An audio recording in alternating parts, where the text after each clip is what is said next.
Hey y'all, what's good? Just left my bariatric appointment. Y'all, the guy that always helps me is or not always, but usually helps me because the last time I had a Tyrone, but the guy that usually helps me is a Korean guy. And I think I rubbed him the wrong way today. But let me tell y'all how the appointment went. He was asking me kind of what are my goals. And I told him, well, I want to weigh 125. And he was basically telling me that's too little. I told him, I've looked at the BMI charts and it's not underweight for my height. So he looked at his BMI chart. And he was like, you really need to be around 150 to 130. And I was like, what? And so he was like basically saying 120 anything is too low for you for your height. I'm 5'5". So he was looking at the chart and he was saying something. I was like, yeah, but I'm, whatever I was saying. He basically corrected me. He was like, I know you're not, but wait a minute. So he's explaining to me that his BMI chart only goes in intervals of every 2 inches. And I listened to him and then I explained to him my BMI chart is every inch and 125 is a healthy weight for me and that's my goal. So then he explained the issue is that once you get to a certain weight, basically I can't prescribe you medication anymore and you're just about at that weight. And so he said your goal weight basically for medication or your goal BMI for medication, basically once you get to this BMI, I can't prescribe you anything anymore. And he was like, that BMI is 27, even though it's technically still overweight, but it's still considered a healthy weight.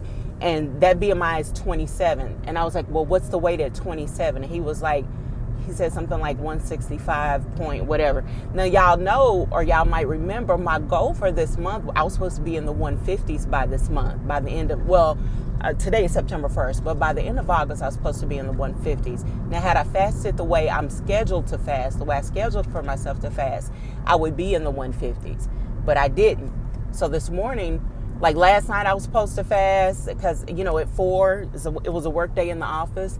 Y'all know how my schedule is supposed to go. I'm only supposed to eat 3 days a week, 24 hours a week.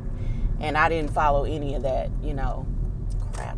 I didn't follow any of that, yesterday. I even ate last night before I went to bed. It was a salad, but I still ate, So when I got there this morning and he took the person took my weight, it was like 173.3. And so when he told me it was supposed to be, it's at 165, they can't prescribe me any more medication. I said, oh, wow. I said, I was like 168, literally like just a few days ago. And basically he said, he's going to write, and I think the way I rubbed him the wrong way is when he was telling me about the whole medication thing and how, I can't prescribe you any more pills once you get a certain weight. I said, well, what? I said, you should have just said that in the beginning. I said, you should have just said that in the beginning. And then I saw the way he looked kind of offended. And he was kind of like, well, he said something like, well, regardless of how I said it, the point is you're at the finish line here. You're basically the weight that you're trying to get to, you're going to have to do it on your own pretty soon. He's like, I'll prescribe you another 3 months, but he said after that, you can come back if you want to, but I think you're going to already be past the point of, where we can write prescriptions for you. And I went ahead and scheduled another appointment because when I left out, the woman who was the receptionist saw me and she was like, oh, do you want to schedule, let's schedule your next appointment. So I went ahead and scheduled it because I do want it on record, whatever I got to, because he said, you've done really well. And he was talking to me about the importance of keeping it off and not eating carbs and all this. Now I didn't talk to him this time about how I've been doing it. I didn't tell him it's the intermittent fasting and the working out and, and all that kind of stuff.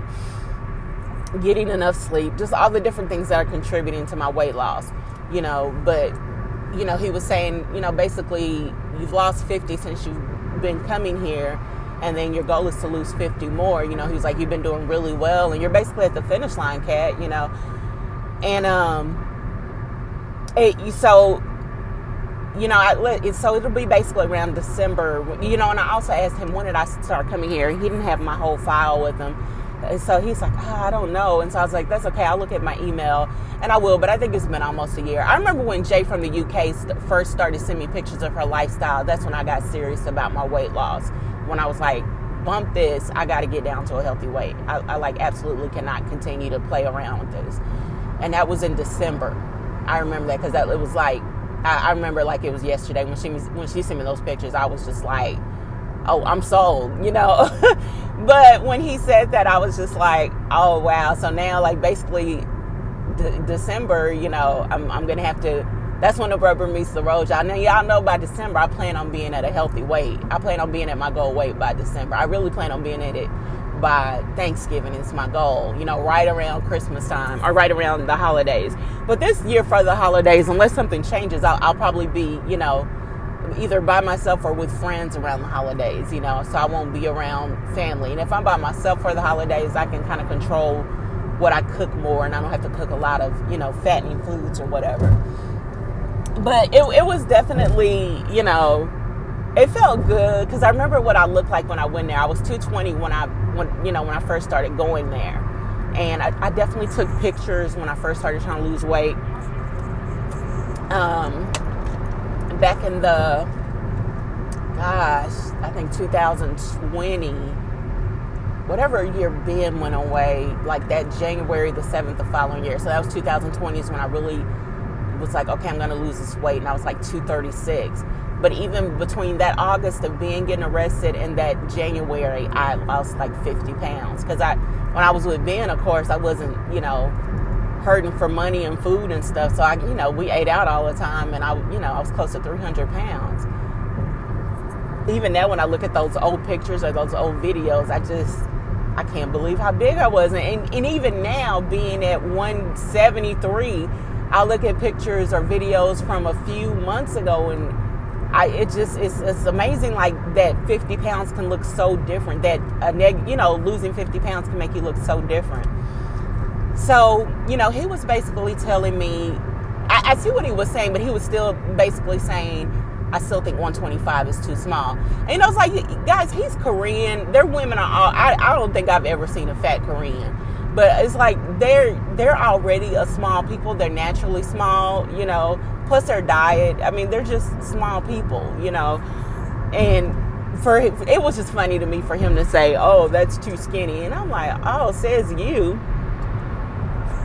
But I don't think it's too small at all. And BMI chart says it's not too small. When he was like 150, I was like, 150? Like, but he don't know, of course, I'm doing this also, so I can marry hypergamously and any of that, and I don't discuss those type of topics with, really anywhere outside of here. Because when you discuss those topics in the real world, people look at you like you're kind of crazy. So, openly admit, you're not doing this just for yourself.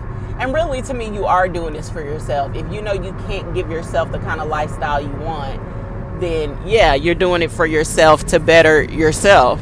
It's like if I know I can no longer earn the type of living that'll give me the lifestyle to which I become accustomed, and I know I have to depend on someone else to give me that lifestyle, then, and I got to look a certain way to do that, then that's what I'm going to do, But the fact that you can't just openly say that without people looking at you like you're crazy, and then the fact too, most people don't know that I can't give myself that kind of lifestyle. I always have people asking me, basically, why aren't you doing more? They know I have a degree or that I have a couple of degrees, and why aren't you doing more? Or why aren't you applying for this position? Or my manager's always trying to get me to go into management. I'm like, no, thank you. Oh man, this is not the lane I meant to take. Like, no, thank you. That's not my ministry. And it's like, I'm good at managing tasks, but managing people, no way. And it's like I'm still trying to get caught up from March, or not from March, from just last year. And it's like we're about to hit busy season again, and I think I'm gonna just have to work off the clock. That's the only thing I can think, because it's like, God forbid I tell this man I'm still trying to get caught up. But anyway, so it felt good. I'm going to have lunch with my dad this afternoon. I don't know where we're going, but prayerfully it's somewhere that requires syrup, because you guys know how much I love, things that require syrup, pancakes, whatnot, bacon, eggs. Um, and I'm really looking forward to talking to him to tell him how the family reunion went, because I met with him the day I went out there, and just all the things that he tried to prepare me for mentally and how to handle them, and how none of that is what actually happened. What actually happened is not what he or I saw coming at all. um and I already know what he gonna say. I know how he is, but my dad is a man, and he does not, in his adult life, has not ever put himself in a position to need anyone else financially, uh, for anything. With women, I think it's a different story, or not. Not all women, but for a lot of women, it's a different story. Women sometimes do need other people, other people's help, and I've been one of those women.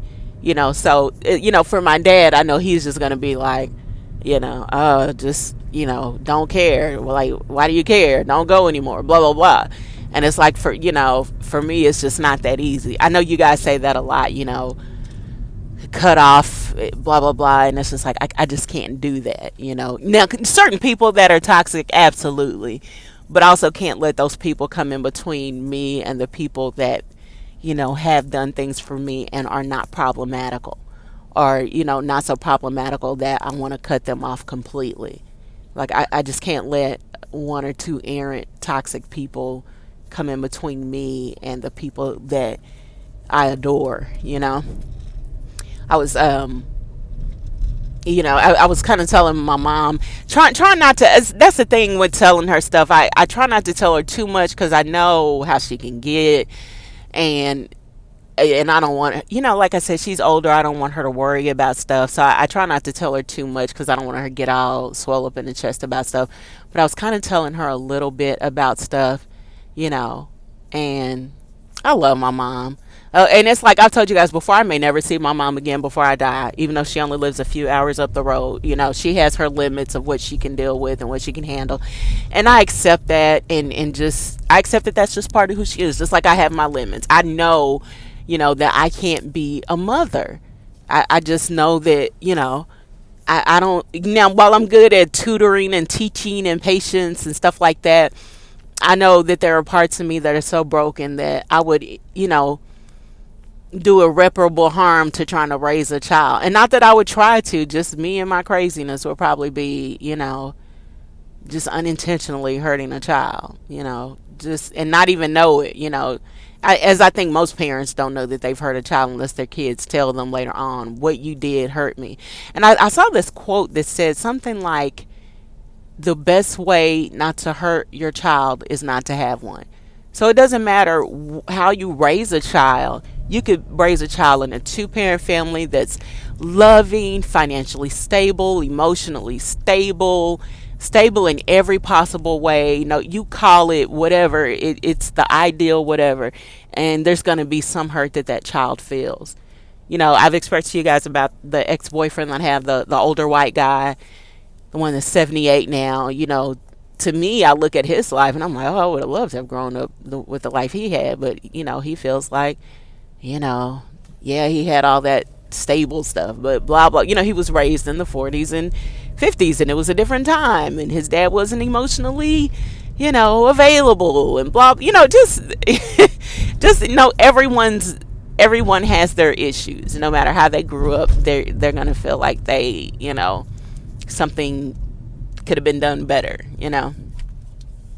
but it's like I just feel like God let be what he let be, and he just knew, like, this don't need to happen. And I feel like for me, I've done the right thing. It's like I have an animal, and animals stay where you want them to be. I think a lot of times when people have kids, they do it because they want something or someone unconditionally to love. And what happens is, once that kid develops a type of autonomy and they can think for themselves, they can see, their parents more for who they are as a person. That this was a whole person before you ever became, formed in your mother's womb, so to speak. That this person had baggage before you were ever thought about. that they were a person, a man or a woman before, or a being, even if they were a child when they got pregnant with you, that they were someone before you ever, came into existence. And that whatever they experienced before then is going to affect how they raise you. And that child also is not going to stay seeing you unflawed the way children do. Only a animal is going to be that way. Only an animal is going to love you, unconditionally, so to speak. And even animals are, I've told you guys before, I don't believe in unconditional love from anyone or anything. Even animals, if you treat them bad, they're going to be wary of you. So, to me, it's like, if you want something unconditional to love and you don't want it to change, you want it to always be innocent and sweet and never criticize you in what you do, you need to get a dog or a pet or something, not have a kid. I wish Blackistan would do. I wish a lot of black people would do that instead of having kids, because it's breaking people unnecessarily, breaking a lot of kids, households. It's obvious in Blackistan that there's a problem with men staying around to raise their kids. I think that's one of the biggest issues in our culture, is that the men don't stay around to raise their kids. So a lot of these illnesses that you see, a lot of these depravities that you see, are a result of that. So it's like, okay, well, if the men have shown you time and time again that they're not going to stay around to raise their kids, why do you keep giving them kids? And a lot of women say, oh, I can take care of the kid by myself. I have enough money to raise this child alone.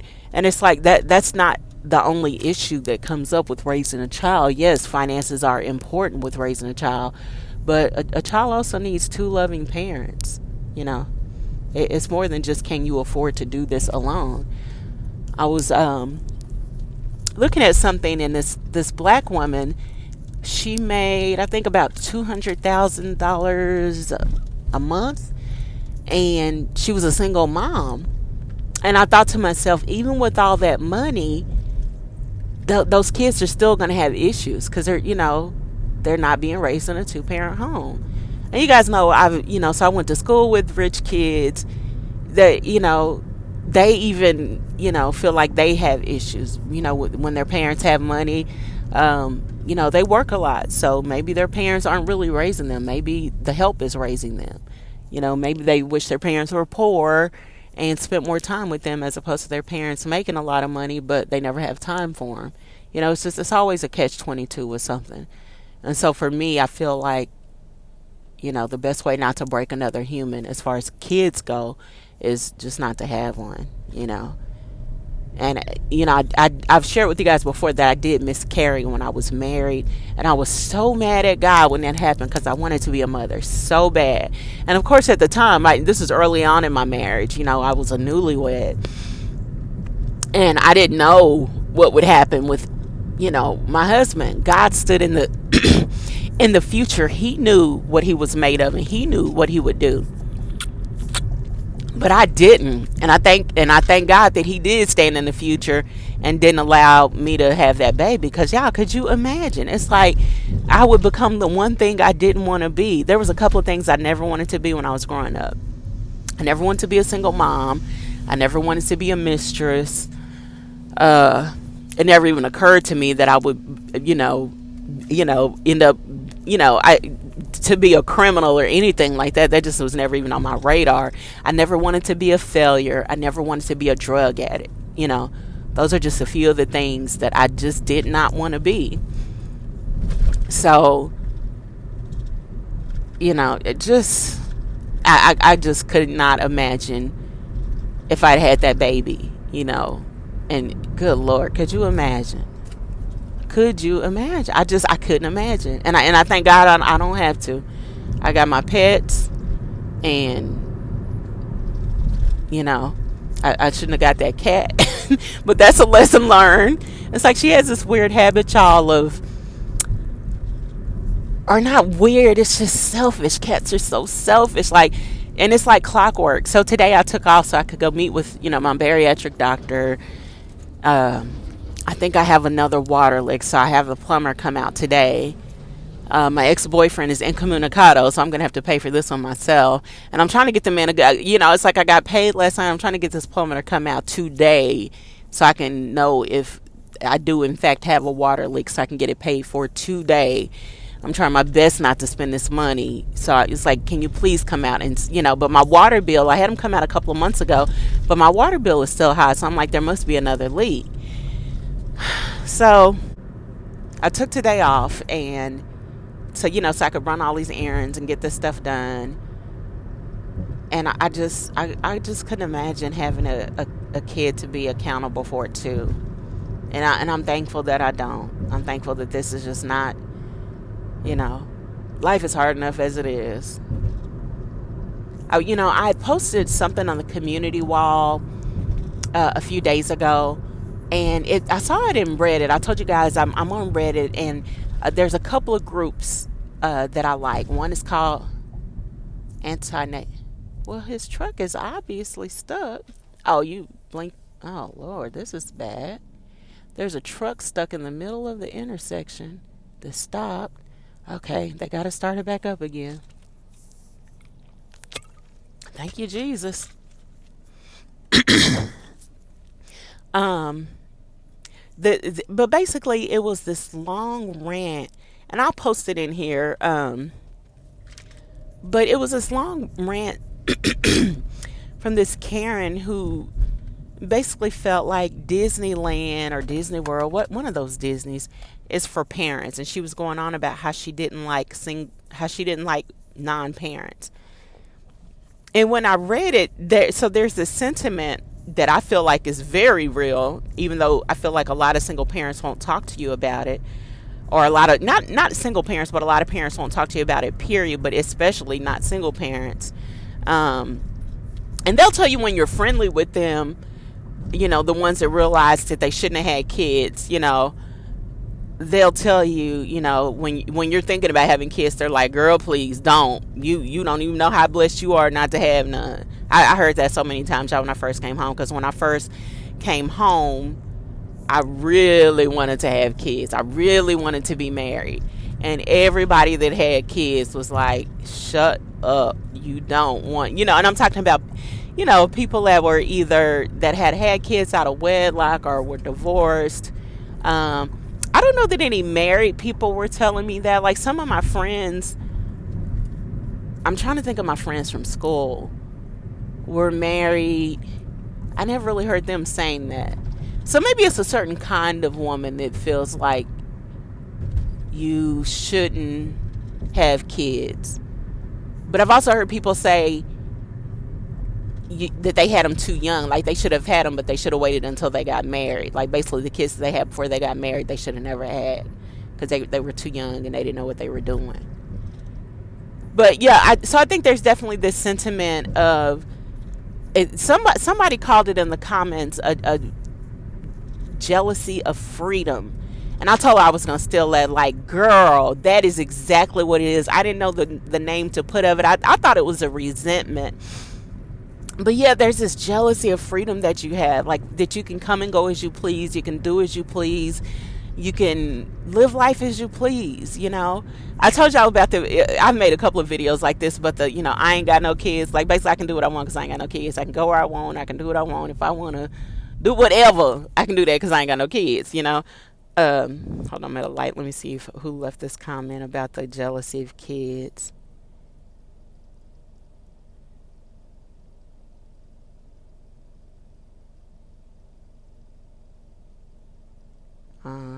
Crap, I don't see it.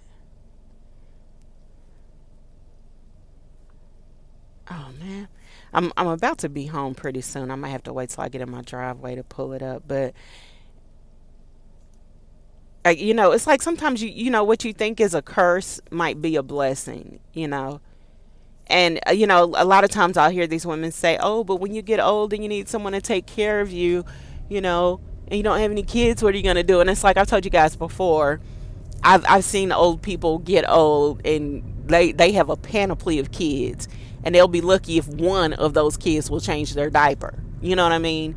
Or one of those kids will be there for them when they need them. Like I've seen that with my own two eyes. Like you can have a whole bunch of kids, And be done raise they kids too, and child, one of them out of all them kids will be one of them will change your diaper. You know what I mean? It's like, to me, and not only that, but I also think it's not fair to expect your kids to take care of you when they get older. Now I know in Asian cultures that's normal, but I feel like when you raise a kid, you don't do it with any expectation that they owe you something. When you bring a kid into the world, in my opinion, that was a choice that you made to bring that kid into the world.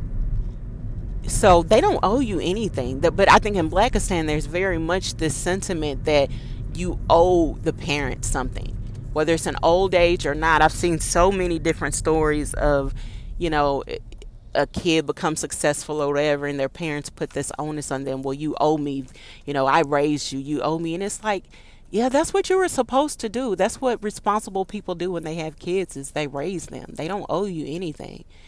Um, and that's something I've had to learn in adulthood. You know, learning about different cultures. I've just had to learn that children don't owe their parents anything. They, you know, obedience and respect. You know, and even respect, I feel like, you know, is biblical. You know, honor your mother and father.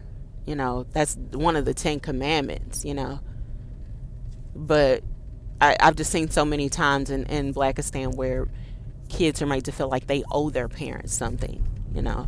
And it's like, if you bring a child into this world, I told y'all before about, I think it was Chris Rock who was saying something like on stage, like, you know, I take care of my kids. And the white audience is not understanding why that's applaud worthy. But in Blackistan, we know he's saying that because we know he's an outlier, because most Tyrones don't in fact take care of their kids. So to hear a Tyrone say, I take care of my kids, is like, ooh, he's different. He's a unicorn. He takes care of his kids. You know, it's just ridiculous. I will never understand women out there still having kids by these men out of wedlock. I'm like, are you looking for a hard life? Are you looking for, is your life not hard enough? Is being black and probably overweight not making life hard enough for you? You just want it to be harder? I don't understand. What's tea? Life is just not hard enough for you as it is. Okay, so I got to my driveway. Let me see if I can pull this up.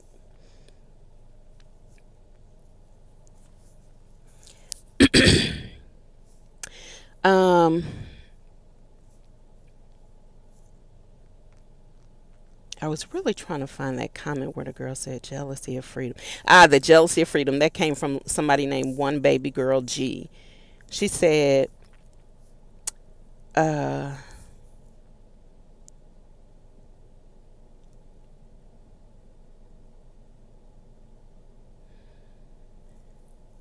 you ain't never lied. The jealousy of freedom is what caused the press.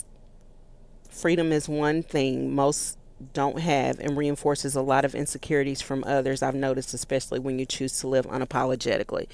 And the post that I posted reads like this. This, again, is off of my community page, and it was posted 3 days ago, which means probably around August 29th. Let's see. And it's, hold on, let me drink some water. It's from the anti-natalism group on Reddit. And it's stolen from the Reddit room FU Karen. In F, you know what that means. It pisses me off to no end when I see childless couples without at Disney World. Disney World is a family amusement park, yet these immature millennials throw away their money on useless crap.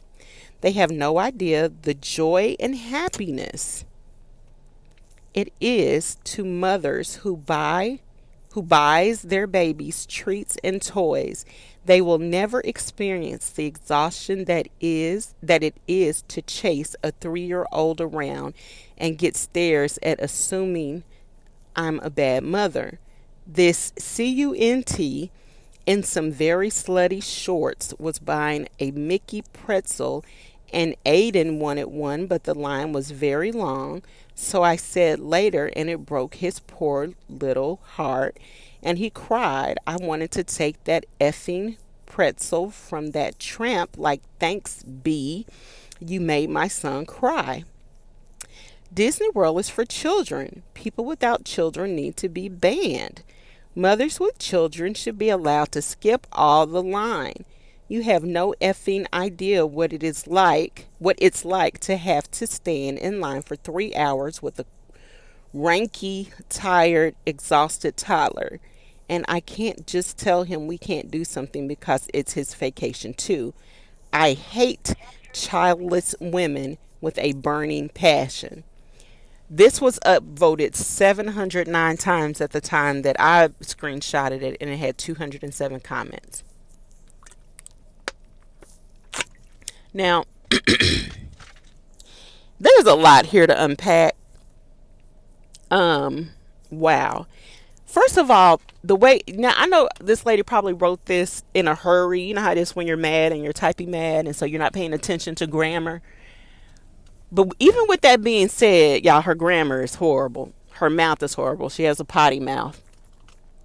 I'm gonna assume she's not educated. I could be wrong, but when I see people using expletives like this, there's just assumptions I make about them and their education, and you know, and the education mixed with the grammar is just like, girl, do you have a GED or what? What's T, honey? And then the fact that you could be that triggered by somebody eating a pretzel or being in line, or just the entitlement that parents had. And you see it everywhere. You see it at work, when it comes time for a holiday, like choosing vacation times, all that kind of stuff. You just see it all the time. The entitlement that because they have children, they should be the first to get dibs on everything. And it's just like, excuse me.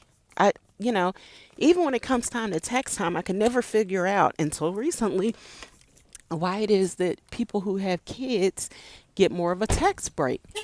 And now with everything that's going on with demographics and the fact that, we're not producing enough people to support the future economy, that's why people with kids get more tax breaks, because we need, future employees. So y'all let me know what y'all think about, especially, are you coming, Sula? Let me know what y'all think about, everything I've talked about, but I'm especially interested in having a dialogue about, the jealousy of freedom that you might experience from people who have kids that maybe didn't want them or had them too early, or have you ladies out there who are child free, do you have any friends that have just point blank told you, that you made the right decision in not having any? I don't have any, of course. Hey, Viggity, Viggity. Hey, Skitty Bop. You want to go in the backyard? Now, I have my dog or whatever, and my cat, Sula, who's the spawn of Satan sometimes. But, I'm just curious to know what y'all think about the whole. You don't want to go outside? Okay. About the whole thing, when it comes to children, and also just the resentment that seems to be there amongst these women that have kids, that seem to resent you for not having kids.